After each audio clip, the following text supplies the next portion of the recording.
Jessica did not know that the forest she was running toward had been taken over just 3 days earlier by the most dangerous wolf king the Northern Territories had ever known. All she knew was that the village behind her was on fire, and the man her father had sold her to was shouting her name through the smoke. Her bare feet were cut and hurting on the frozen ground as she ran through the last rows of wheat fields. The bottom of her dress was torn because she had pulled it hard to free herself from the door latch. Blood from a small cut above her eyebrow ran warm into her left eye, making the line of trees look blurry and gray. She did not wipe the blood away. She did not slow down. Every rough breath she took tasted like ash, pine trees, and the sharp, clean smell of winter air that told her the Thornwood Forest was near. It was close enough. She could hear Aldrich's men behind her, maybe 2 or 3 of them. Their heavy boots sounded loud and clumsy on the frost. They had been drinking since the big fire started, since her father had put her hand into Aldrich's sweaty palm and told her to be thankful. Thankful, as if being traded for 3 goats and a wagon wheel was something a woman should kneel down and thank someone for. Jessica had smiled. She had looked down the way her mother taught her before the fever took her away. She had let Aldrich's fingers close around her wrist like a tight chain, and then she waited. She waited until the music was loud and the drink was flowing freely. When Aldrich turned to laugh at something one of his men said, his grip became loose for a moment. That was when she ran. She ran like a wild and desperate animal, like something that had bitten off its own leg to escape a trap. She ran with nothing at all, no shoes, no warm cloak, no food, and no weapon. She had only the strong heartbeat pounding in her chest, and one burning thought: she would rather die in the thornwood than live one more day as something that could be owned. The line of trees swallowed her completely. The darkness was sudden and total. The thick branches above blocked all the moonlight, so Jessica moved forward with her hands stretched out, touching bark and frozen moss. The sounds of the men chasing her grew quieter and then disappeared. In their place came something even scarier: complete silence. It was not the peaceful quiet of an empty room. This was the silence of something watching, something alive and aware. It pressed against her skin and made the small hairs on the back of her neck stand up. Still, she kept walking deeper into the forest. The ground under her feet changed from hard frozen dirt to something softer, covered with pine needles and old leaves. The cold now felt alive. It pushed through her thin dress and settled deep into her bones. Her fingers were numb. Her lips were cracking. Every breath came out as a small white cloud that disappeared quickly. She did not know how long she walked. Time seemed to disappear in the dark. It might have been 1 hour or 3. All she knew was that her legs were shaking badly. The cut above her eye was now throbbing, and if she did not find shelter soon, the cold would finish what Aldrich's men could not. That was when she smelled wood smoke. It was not the sharp, choking smoke from the village fire. This smoke was richer and steady, the kind made by someone who knew exactly how to build a good fire. Jessica stopped. She pressed her back against the nearest tree and tried to think clearly through her tiredness. Fire meant people, and people in the thornwood meant danger, because no one was supposed to live in this forest. Everyone in her village said it was cursed, filled with wild beasts, old magic, and creatures that looked human but were not. But the cold was now deep inside her chest, and her heartbeat was slowing in a frightening way. So she followed the smoke. The open clearing appeared suddenly. One moment she was pushing through thick, frost-covered bushes, and the next she stood at the edge of a wide space about 30 steps across. The trees had moved back as if someone had ordered them to make room. A bright, steady fire burned in the center, sending long shadows across the snowy ground. A man sat beside the fire. He was the biggest man Jessica had ever seen. He was not thick and round like the village blacksmith. This man looked like a powerful weapon, broad shoulders that narrowed to a strong waist, and arms full of muscle that showed even through his dark tunic. His long legs were stretched out and crossed at the ankles, as if he were relaxing at home instead of sitting in a dangerous forest on a freezing night. His hair was pure black, cut short on the sides and longer on top, falling across his forehead. His jaw was sharp and covered with a little stubble. His mouth was set in a straight line that could mean boredom, annoyance, or something else. He did not look up when she stepped noisily into the clearing. That felt wrong to her. She had been crashing through the bushes like a hurt deer, yet this man had not moved at all. He had not reached for the knife at his hip. He had not tensed or turned.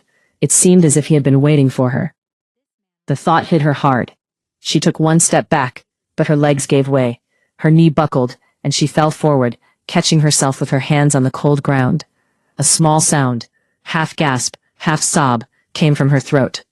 "You are bleeding," his voice said. It was low and rough, like stones rubbing together, but there was something careful underneath. Jessica lifted her head. He was looking at her now. His eyes were the color of burnt amber, golden brown and glowing in the firelight. They watched her with such strong focus that her stomach turned over, in a way that mixed fear with something else. "I'm fine," she whispered. Her voice was cracked and weak. Something moved in his golden eyes. It was not pity. She would have hated pity.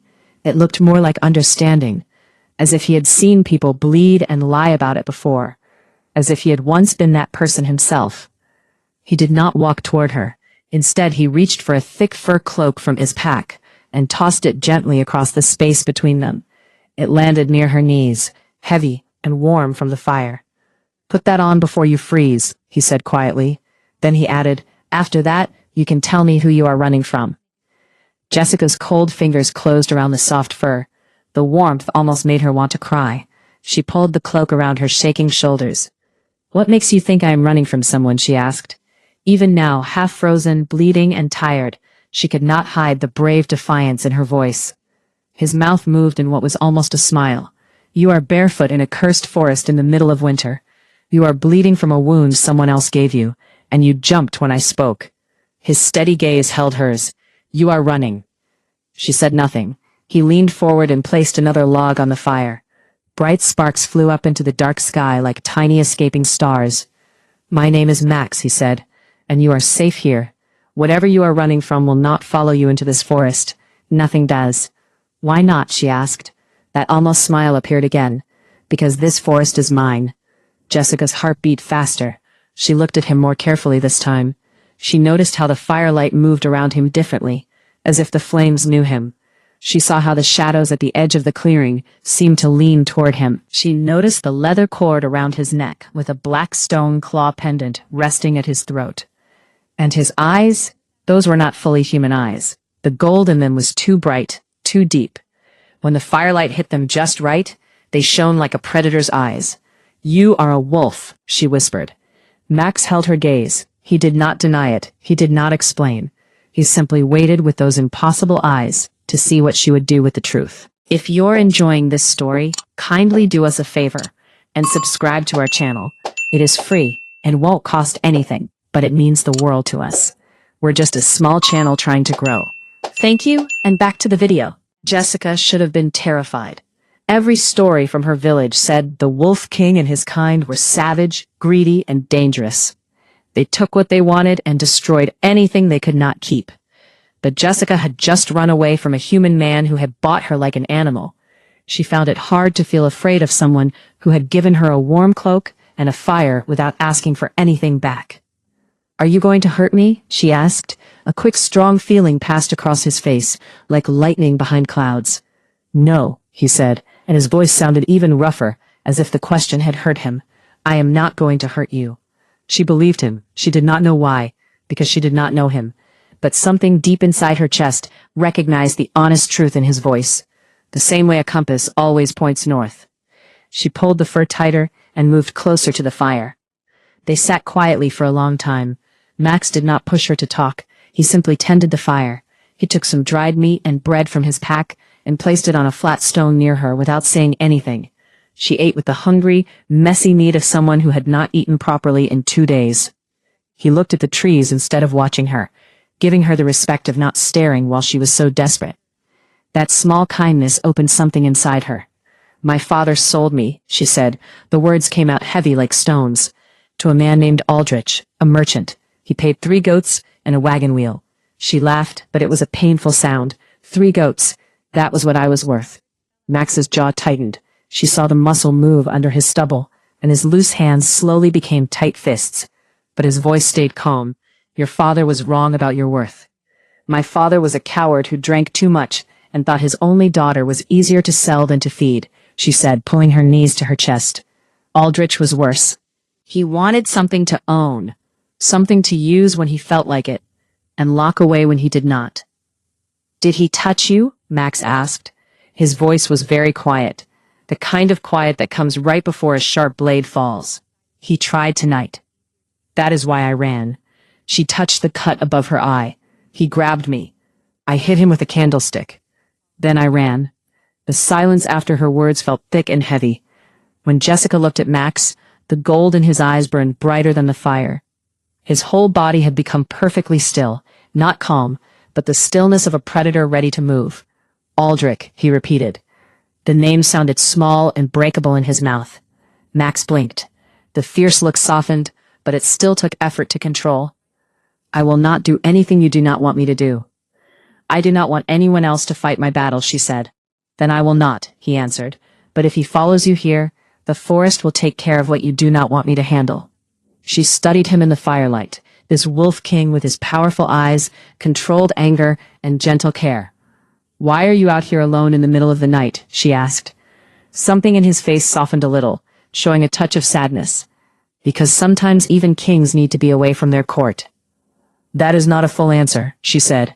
"No, it is not," he agreed. After a moment he continued. "I lost someone 3 years ago. My sister. She was taken by raiders from the southern border. By the time I found her, I was too late." Jessica's heart hurt. She knew that deep kind of sadness, the kind that stays inside you and becomes part of who you are. "I come to the edge of the forest, because that is where I last saw her safe," he said. "She loved the thornwood." She said, "The trees talk to her." He paused. "I come here to remember the sound of her laughter." Without thinking, Jessica reached out and placed her hand over his.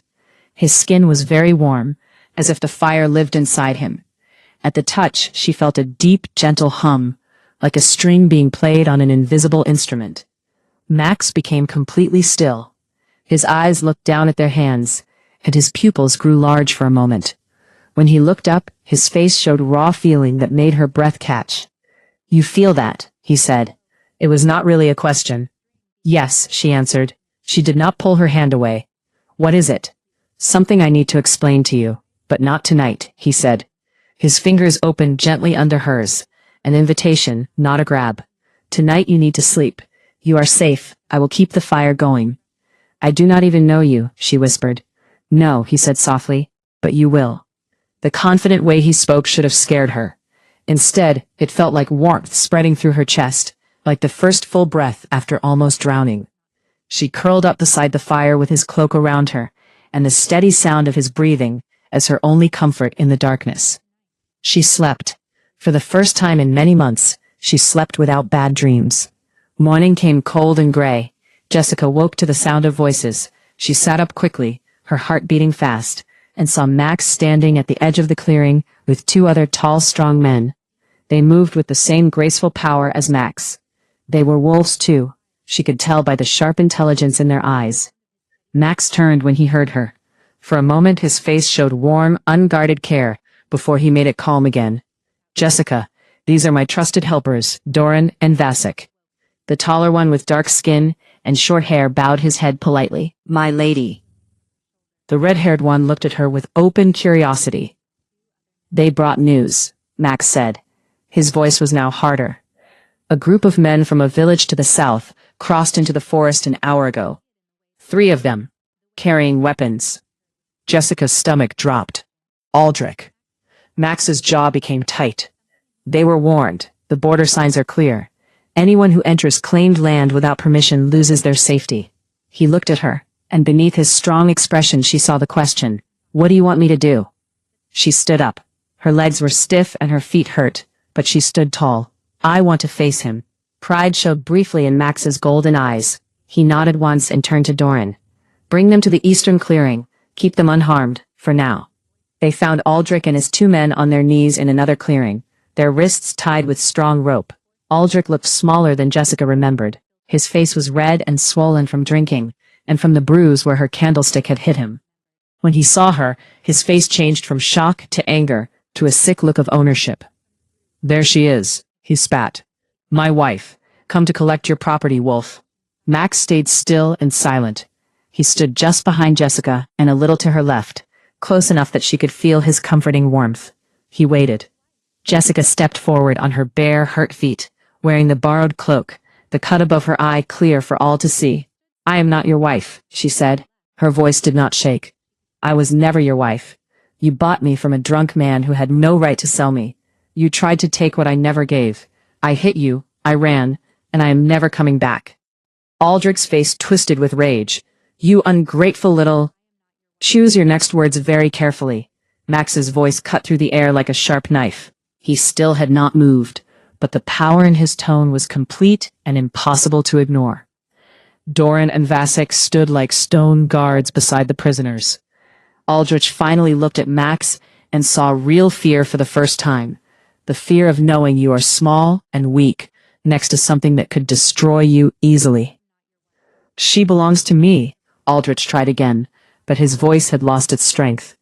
"I paid for her. It was legal." "You paid a man who was not allowed to sell her," Jessica said firmly. "There was no permission from me. There was no proper ceremony. There was only a drunk man, a handshake, and 3 goats. None of it was mine." She turned to Max. He watched her with the same warm, honest look from the night before. "In the Northern Territories," Max said, speaking to Aldrich but looking at Jessica, "a person cannot be bought or sold. That is one of our oldest laws. You have no claim here. You have no right here. And you have entered land that belongs to someone else, which brings its own punishment." Aldrich's mouth opened and closed without sound. Max looked directly at him, and the full power of who he was filled the clearing like the heavy air before a storm. "You will go back to your village. You will tell everyone who asks that Jessica is now under the protection of the Thornwood and its king. You will never speak her name again. You will never send anyone after her again. And if you ever raise your hand against another woman, I will know." It was not an empty threat. It was a calm promise, spoken with the same certainty as saying the sun will rise tomorrow. Aldrich and his men were taken to the border and sent away. Jessica watched them leave. She waited to feel relief or victory. Instead, she suddenly felt the heavy weight of every hard hour she had lived through. Every night she had locked her door. Every time she had made herself small and quiet because being noticed meant being taken. Her knees gave way. Max caught her instantly. His strong arms wrapped around her, one hand at her back, the other gently holding her head against his chest. His warmth was overwhelming. "I have got you," he whispered against her hair. "I have got you." She did not cry. She was too tired for tears. But she shook with everything she had held inside. He held her through it all. He did not tell her she was brave, or that everything would be fine. He simply held her, his hand moving slowly up and down her back, his chin resting on her head, letting her feel safe enough to let go. Days went by. Jessica told herself she would leave the Thornwood, when she felt stronger, when her feet had healed, when she had a plan. Max never asked her to stay. He gave her a comfortable room in his large stone and wood home, deep in the forest, where his pack lived, worked, laughed, and sometimes argued. He gave her warm clothes, strong boots, good food, and plenty of space. He introduced her to Marin, the pack's healer, who gently cleaned the cut above her eye, wrapped her sore feet, and told her with kind warmth that she was welcome to stay as long as she wanted. Max was always careful with her. He never touched her without warning. He never blocked a doorway. When they talked every evening by the big fire in the main hall, he sat across from her, so she could choose when to move closer. And slowly, she did. She sat one seat nearer. She passed him tea and let her fingers brush his. She fell asleep in the chair and woke with his cloak over her again. Then she walked with him through the Thornwood at sunset, learning the paths his sister had loved. She listened as he spoke about the heavy responsibility of leading a pack that had been hurt by southern raiders. She watched how he listened to his people, remembered every name and worry, and how his sharp edges became gentle when a child pulled on his hand. She was falling in love. She could feel it in the way her heart beat faster when he entered her room, in the way she watched his hands, and in the way the warm, humming feeling from their first touch grew stronger every day. One morning over tea, Marin told her gently, "You feel the bond, don't you?" Jessica's cup stopped halfway to her mouth. "The humming?" Marin nodded. "It happens sometimes. A deep recognition between two souls that goes beyond simple choice. It does not force anyone. It does not control. It just knows. And Max feels it too. That man has been holding his breath since the night he found you. That evening, Jessica sat right beside Max, their shoulders touching. She leaned gently into his side. Marin told me about the bond, she said. Max was quiet for a long moment. When he spoke, his voice was rough with feeling. I was going to tell you. I wanted you to have time to choose freely, without feeling forced by something you did not ask for. She looked up at him. The firelight made his amber eyes glow like melted gold. She saw the longing, the fear, and the careful hope of a man who had already lost someone he loved, and could not bear to lose again. You have been so careful with me, she whispered. You deserved careful, he answered. I know. She reached up and touched his jaw. His eyes closed, and a small tremble ran through his powerful body. But I do not need you to be careful right now, she said softly. He opened his eyes. Jessica. The way he said her name felt sacred. She rose up and pressed her lips to his. The bond between them burst into life like a fire finally given air. His hand cradled her face with impossible gentleness, and he kissed her back with such tender care that it opened parts of her heart she did not know were still closed. When they pulled apart, their foreheads rested together. His breathing was uneven, and she could feel his strong heartbeat where their bodies touched. I am not going to leave the Thornwood, she said. I know, he replied. His thumb gently traced her cheek. I would have let you go if you wanted, but I would have followed you to the ends of the earth to keep you safe. She laughed, a real shaky, happy laugh, and his arms tightened around her, pulling her into his lap, with her head under his chin and his face buried in her hair. Stay, he said, and his voice broke on the word. This king, this wolf, this man who sat alone by a fire in a cursed forest just to remember his sister's laughter. Stay with me. I am already here, she whispered. I am already yours. 2 months later, the Thornwood was full of beautiful flowers.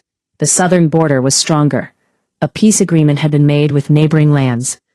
The big stone lodge had been made larger to welcome more families who wanted to live safely under Max's protection. Jessica stood on the front steps in the early morning light, holding a warm cup of tea and watching children chase each other through the wild flowers that now covered the clearing. Marin had told her the flowers were the forest's way of celebrating the bond. The Thornwood recognized its king's happiness and showed it in the only way it knew how. Jessica thought that was both silly and the most beautiful idea she had ever heard. Strong arms slid around her waist from behind. Warm lips pressed softly against the side of her neck. You are up early, Max murmured against her skin. I could not sleep, she said, leaning back into him. There are too many flowers to look at. He laughed, a low, warm sound that still made her chest feel full of happy ache. She turned in his arms and looked up at him. His amber eyes were soft now. The hard edges she had seen on the first night had been smoothed by 2 months of happiness he had not allowed himself to feel for years. She touched the black stone pendant at his throat. He had told her the full story, how his sister had carved it for him the winter before she was taken, and how he had worn it every day since as both a treasure and a reminder of pain. She would have liked you, he said quietly. You think so? I know so. You are stubborn and brave. You hit a man with a candlestick and ran barefoot into a cursed forest. She would have thought you were wonderful. Jessica smiled. The scar above her eye had faded to a thin, pale line. Her feet had healed completely. The bad dreams came much less often now, and when they did, Max was always there, warm, solid, and steady, using his voice to pull her gently back from the darkness. She stood on her toes and kissed him, slow, soft, and full of everything she could not yet put into words. I love you, she said against his mouth. You impossible, patient, strong man. I love you. His arms held her tighter. He pressed his forehead to hers, and when he spoke, his voice was thick with deep feeling he had kept locked away for so long. You ran into my forest, he said, half frozen, bleeding, and full of fury, and I knew. The moment I saw you, I knew. Knew what? He pulled back just enough to look into her eyes. The morning light turned his gaze to liquid gold, and his face showed the most open, honest, unprotected love she had ever seen. That I had been waiting at that forest edge for you. I just did not know it was you I was waiting for. Jessica's eyes filled with happy tears. She pressed her face into his chest and felt his strong, steady heartbeat against her cheek. Behind them, the children laughed, and the wildflowers swayed in a breeze that smelled of pine, wood smoke, and home. She had run into the thornwood with nothing, no shoes, no plan, no hope, and she had found everything. A gentle lesson woven into the story. True bravery is not just running away from danger. It is also standing up and speaking clearly when someone tries to take away your choices. No one has the right to buy or own another person. Consent and respect matter more than any payment or old custom.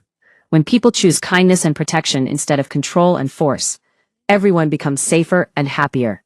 The thornwood bloomed because real care and love were allowed to grow there. Thank you so much for watching this story. Please like this video, leave a comment, share it with your friends, and kindly subscribe to the channel. We post new videos like this every day. Thank you, and see you on the next video.